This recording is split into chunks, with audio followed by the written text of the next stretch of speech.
আর এর ব্যাক সাইডের ডিজাইনটা দেখে মনে হচ্ছে এটা ভিগান লেদারের তৈরি, কিন্তু এটা ভিগান লেদার নয়, এটা প্লাস্টিক। বক্সটাকে দেখছো, এটার মধ্যে একটা রিং লাইট আছে। এই রিং লাইটটাকে আমরা অফলাইন স্টোর থেকে কিনেছি, এর দাম পড়েছে মাত্র 550 টাকা। আর এর সাথে কিন্তু কোনো ট্রাইপড ফ্রি নেই। এই রিং লাইটের মধ্যে 72 পিস এলইডি রয়েছে এবং এর আউটপুট 14 ওয়াট। দেখি এর বক্সে কি রয়েছে।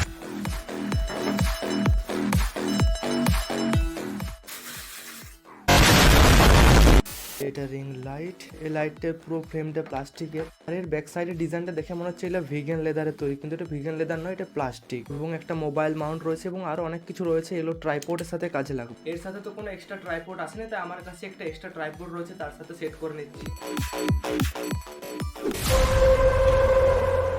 এটা হচ্ছে অন অফ বাটন। এটা হচ্ছে লাইটের ব্রাইটনেসটাকে কমানোর জন্য, আর এটা হচ্ছে লাইটের কালারগুলোকে পরিবর্তন করার জন্য, আর এটা হচ্ছে লাইটের ব্রাইটনেসটাকে বাড়ানোর জন্য।